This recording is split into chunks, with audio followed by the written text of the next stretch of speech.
Très heureuse de vous retrouver sur Chérif la télévision pour vous informer. Mesdames et messieurs, bonsoir. Bienvenue dans cette édition. Le titre. Le collectif dit des députés élus par le peuple mais spoliés par la Cour constitutionnelle a rencontré ce mercredi 10 juin le président du Haut Conseil islamique du Mali. L'objectif était de le remercier pour ses efforts en faveur du dit collectif. La Maison des cinéastes vient en appui aux efforts des forces vives de la nation en redonnant espoir aux Maliens. C'est dans ce cadre qu'elle a procédé à des remises de prix et d'attestations aux acteurs du cinéma pour leurs loyaux services rendus.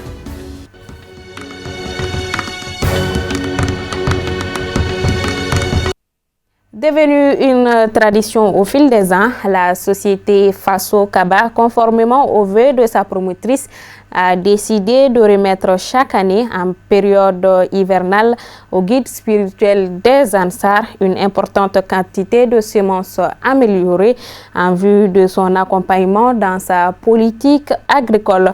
La cérémonie de remise officielle s'est déroulée le mercredi 10 juin dans la cour de la famille chérifienne sous l'égide du guide spirituel des Ansar, président du Haut Conseil islamique du Mali et du groupement des leaders spirituels musulmans du Mali, Assid Chérif Ousmane Madan Aïdara. Le point avec Amadou Kamara, Loutou Sidibé.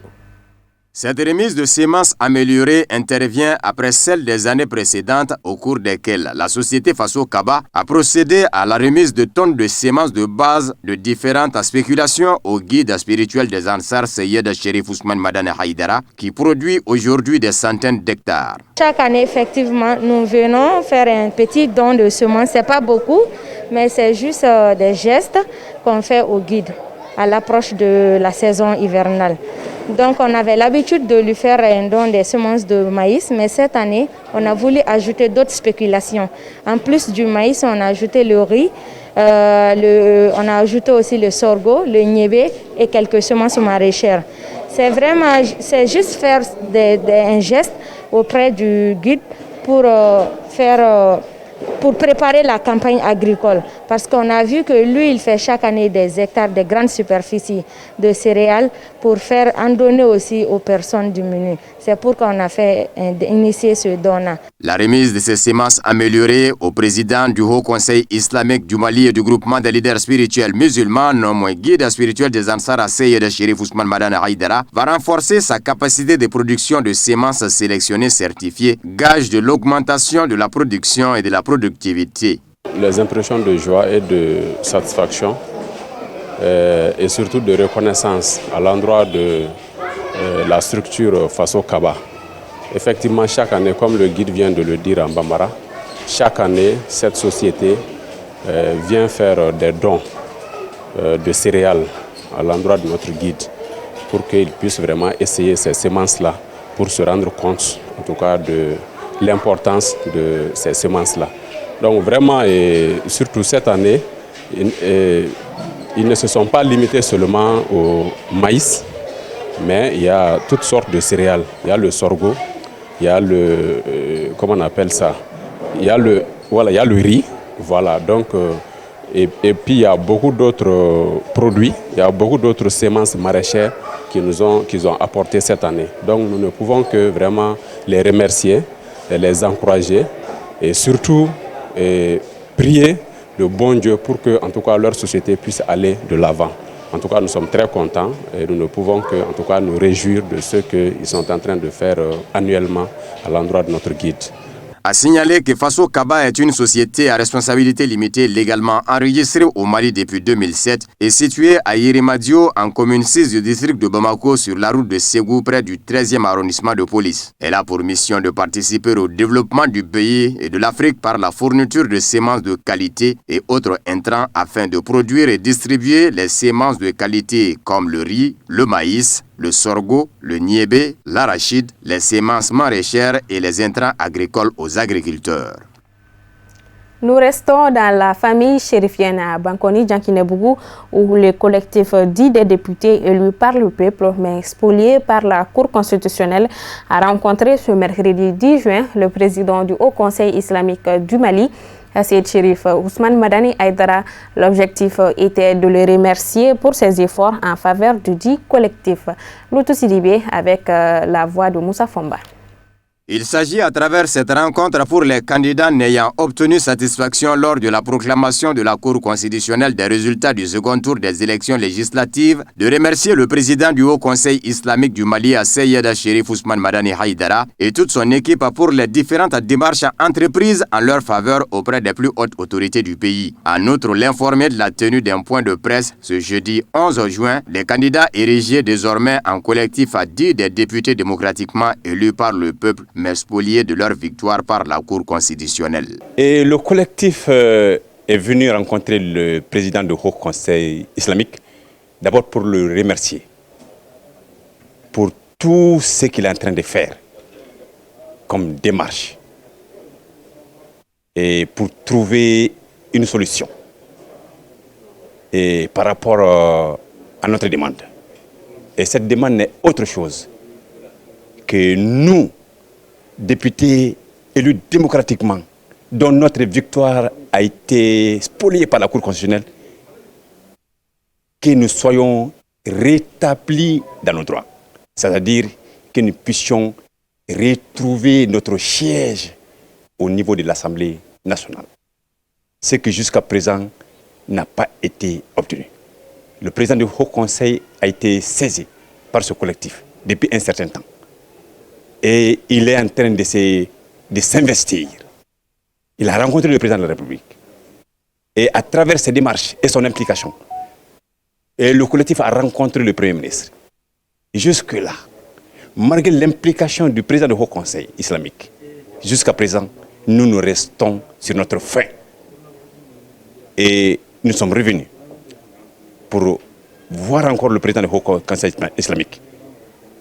Et en dehors du remerciement, pour l'informer que demain, jeudi à 10h, le collectif va faire un point de presse pour expliquer et tout ce dont le collectif entend s'investir pour retrouver ces sièges au niveau de l'Assemblée nationale, informer l'opinion nationale et internationale,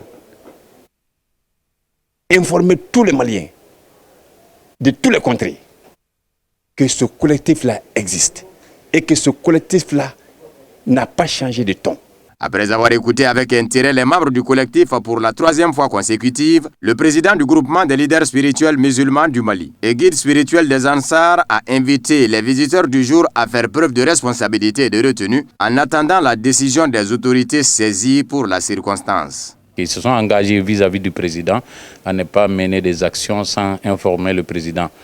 Donc le président, comme toujours, son rôle, c'est d'apaiser. Donc ils sont venus vraiment informer le président avant le point de presse. Donc le président a surtout insisté sur vraiment, il faut que le point de presse passe dans des conditions acceptables. Il ne faut pas faire des insultes, il ne faut pas faire de provocations. Une fois que les autorités se sont engagées à trouver une solution à leurs doléances, nous devons rester attentifs pour attendre vraiment les plus hautes autorités du pays. Donc le président a surtout insisté sur ça. Je pense qu'ils ont bien saisi ce que le président a dit. Rappelons que le collectif compte 35 candidats malheureux répartis entre plusieurs villes du pays et quelques communes du district de Bamako. Justement, nous restons avec le collectif dit des députés élus par le peuple et spoliés par la Cour constitutionnelle qui a fait un point de presse lors duquel il a fait une déclaration. Le but, selon le président du collectif, vise d'une part à présenter le dit collectif des députés élus par le peuple dont le vote a été spolié par la Cour constitutionnelle du Mali et d'autre part informer sur des faits et actes relevés et vérifiables subis avant et à la suite de la proclamation des résultats définitifs du second tour du scrutin législatif du 19 avril dernier par la Cour constitutionnelle. Je vous propose d'écouter le président du collectif au micro d'Abdul Karim Sako avec Abdoulaye Sogodogo. Déclaration liminaire du collectif des députés élus par le peuple et spoliés par la Cour constitutionnelle. Nous avons été témoins des résultats provisoires centralisés au niveau de nos préfectures respectives et du gouvernorat du district de Bamako, puis transmis au ministère de l'administration territoriale et de la décentralisation, aux fins de proclamation des résultats provisoires avant l'étape de la Cour constitutionnelle qui est habilitée à proclamer les résultats définitifs. À la surprise générale, la Cour constitutionnelle, en se prononçant selon sa volonté, a soit inversé les résultats, faisant du perdant le gagnant, soit ignoré les requêtes avec des faits avérés en faveur de certaines listes. Notre collectif a produit un mémorandum restituant les faits, puis remis aux missions diplomatiques pour information. Dans le cadre d'une démarche responsable et citoyenne, nous avions sollicité l'intermédiation des leaders religieux à l'effet de plaider notre cause auprès des plus hautes autorités du pays. À ce jour, l'intermédiation du président du Haut Conseil islamique du Mali, Chérif Madane Ousmane Madane Aïdara, a conduit à l'organisation d'une réunion entre les représentants de notre collectif et M. le Premier ministre qui nous a écoutés et devrait rendre compte au président de la République. Au moment où nous nous adressons à vous, mesdames et messieurs de la presse, nous n'avons pas reçu la suite réservée à notre revendication. L'urgence qui s'attache à la résolution de cette crise passe nécessairement par le rétablissement de la vérité des résultats de l'élection législative dans les circonscriptions concernées, par la reconnaissance de la volonté des électeurs. Au demeurant, sur la base de nos constats et observations, nous attirons l'attention des pouvoirs publics sur des risques réels de perturbation de la paix sociale dans les localités concernées, consécutives aux frustrations subies. En tout état de cause, il faut s'attendre à une forte aversion des populations pour le vote dans les jours, semaines et mois à venir, avec des taux de participation habituellement faibles. Des situations conduira inévitablement à une remise en cause des pouvoirs élus, ce qui présentera un danger permanent pour la République. Nous vous remercions de l'intérêt que vous portez à notre situation et comptons sur vous pour une saine information du public sur cette question. Je vous remercie. Compte tenu de la situation qui traverse notre pays, l'Association malienne pour la promotion du Sénancoua, AMPS, se pose en médiateur dans la crise opposant les manifestants du mouvement M5-RFP aux plus hautes autorités du pays afin que la paix et la stabilité reviennent au Mali. L'information a été donnée au cours d'une conférence de presse organisée ce mercredi 10 juin dans les locaux de la Maison des Jeunes de Bamako. La MPS souhaite une gestion à l'amiable de la crise basée sur nos valeurs ancestrales, le Sénancoua. Depuis sa création en 2006, elle œuvre pour l'unité, la paix, le vivre ensemble, entre autres. Écoutons à présent le président de la MPS, Sékou Sirima Diarra, au micro de Fatoumata Kane et Abdoulaye Sokodougou. L'association du Sénancoua, comme l'a dit Abdoulaye Doumbia, est une association qui œuvre pour la paix, la stabilité, le renforcement de la cohésion sociale le renforcement des liens de parenté et tout ce qu'il faut pour apaiser. Senanguyaton œuvre dans ce sens depuis sa création en 2006 et jusqu'à aujourd'hui. Nous avons intervenu dans les différents partout où il faut. Nous avons intervenu dans les différentes crises et aujourd'hui, encore une fois, Senanguyaton intervient dans ce qu'on appelle la situation actuelle du pays.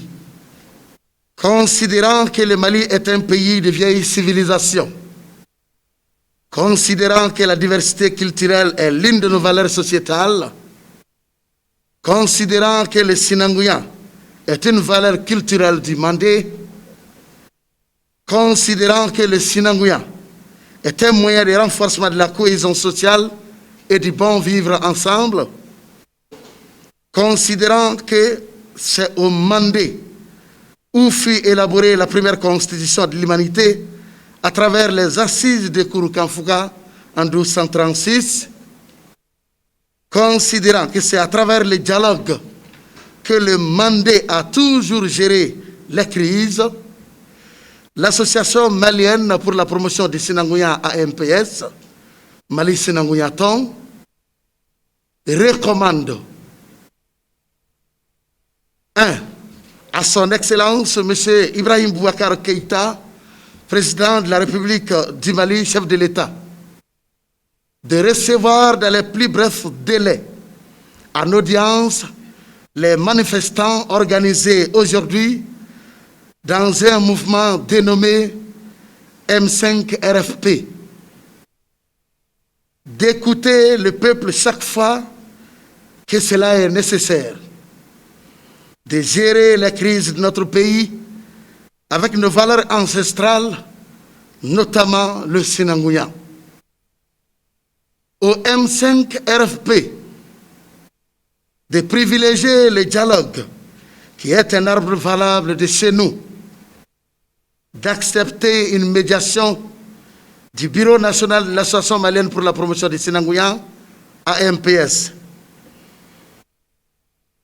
d'accepter une audience avec le président de la République du Mali sur demande de l'Association malienne pour la promotion du Sinanguya, AMPS, fait à Bamako ce mercredi 10 juin 2020. La Maison des cinéastes vient en appui aux efforts des forces vives de la nation en redonnant espoir aux Maliens. C'est dans ce cadre qu'elle a procédé à des remises de prix et d'attestations aux acteurs du cinéma pour leurs loyaux services rendus. Plus de détails avec Kafoune Bachili et Fousseini Keita. Cette cérémonie a pour objectif de récompenser tous les hommes et femmes qui œuvrent à la promotion, au développement et au rayonnement de la culture et des traditions maliennes à travers les cinémas. Les prix du concours vidéo sur le thème « Le Mali fait face à plusieurs défis sécuritaires, sociaux, sanitaires, entre autres. Pourquoi pensez-vous que le Mali surmontera ces défis pour devenir un pays où il fera bon vivre ?» ont été décernés aux 3 meilleures vidéos remportées par le groupe Djamakan, Djakarija Dambélé et Mama Sidibé. Pour leur précieuse contribution à redonner espoir aux Maliens, le RTM, les CNCM et la FEDAMA ont reçu des attestations de reconnaissance. Plusieurs hommes et femmes engagés depuis des années avec dignité, honneur, patriotisme, loyauté, dévouement et amour à la promotion, au développement et au rayonnement de la culture et de ces traditions maliennes à travers le 7e art ont également reçu des mérites. Ça fait à peu près 40 ans que je suis en train de faire des films au Mali. Mais je le fais avec des journalistes et des journalistes qui m'aident beaucoup dans le travail. Je le fais avec des comédiens, je le fais avec des techniciens. Mais si moi on me donne un billet d'avion pour aller parler de notre culture en France ou dans des festivals au FESPACO machin, mais ceux qui m'aident beaucoup ne sont pas associés. Or, c'est des gens, souvent des hommes et des femmes qui ont beaucoup d'idées et qui ont des talents immenses. Donc j'ai dit, ils ont beaucoup fait, ils dorment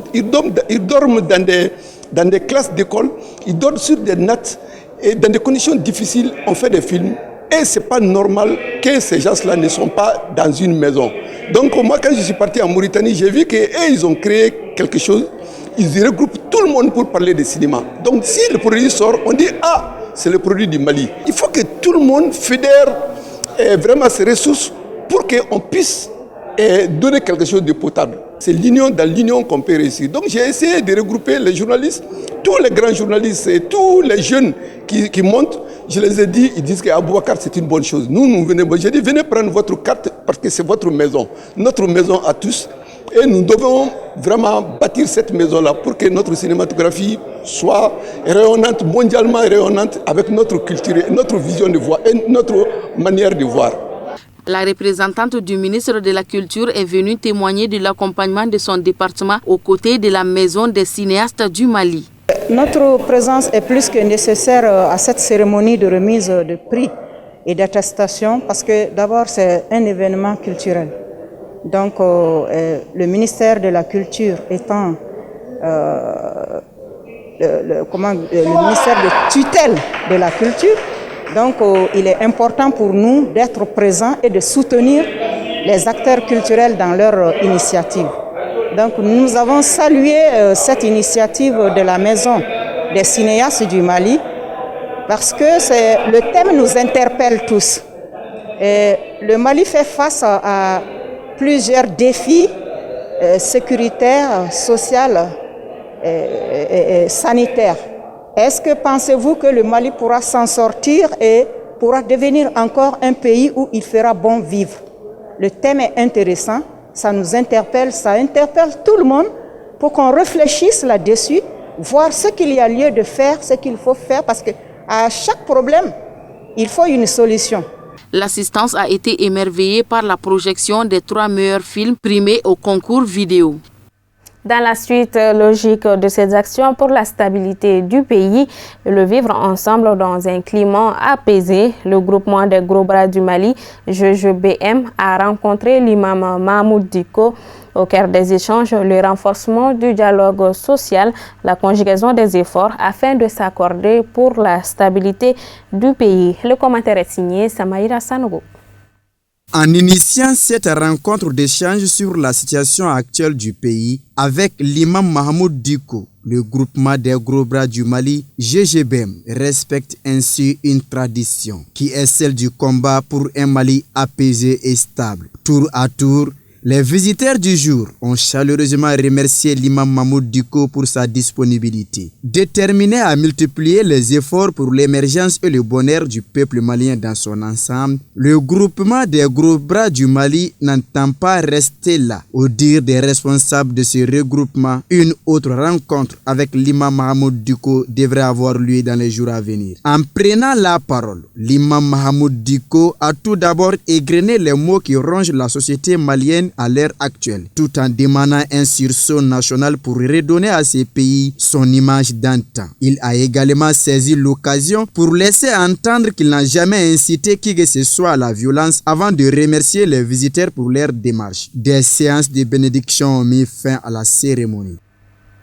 Amadou Diarra nous fait le point de l'actualité hors de nos frontières. C'est tout de suite en bref et en images.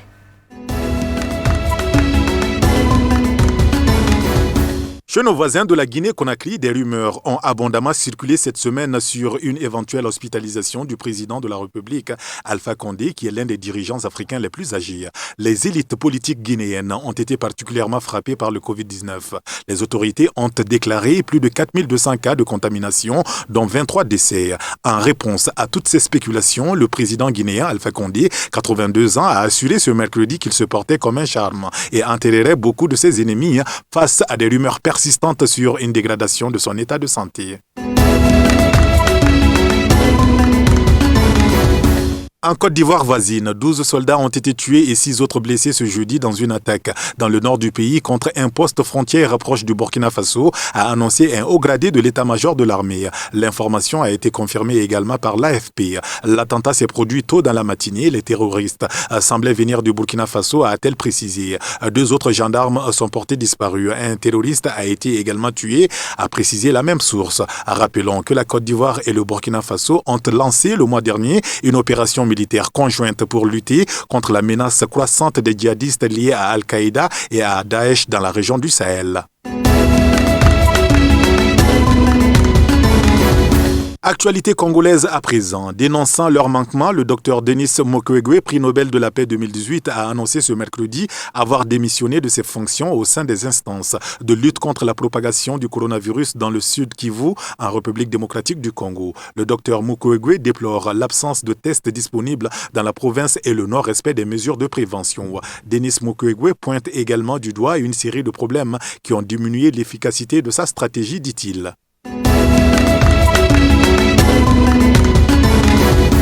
Et enfin, l'ancien premier ministre du Lesotho, Thomas Thabane, a versé 400 000 malotis, soit 21 000 euros, aux tueurs qui ont assassiné sa première épouse en 2017, l'accuse la police dans un document versé au dossier. L'ancien chef du gouvernement du Lesotho n'a pas été formellement inculpé, mais reste sous la menace des juges. Sa deuxième épouse, âgée de 43 ans, elle, a été inculpée en février dernier et placée en détention provisoire la semaine dernière. Dans un document remis mardi à la justice, l'adjoint au chef de la police du royaume, Pazeka Moketa, a accusé Thomas Thabane et son épouse d'avoir payé à des hommes de main pour se débarrasser de la victime.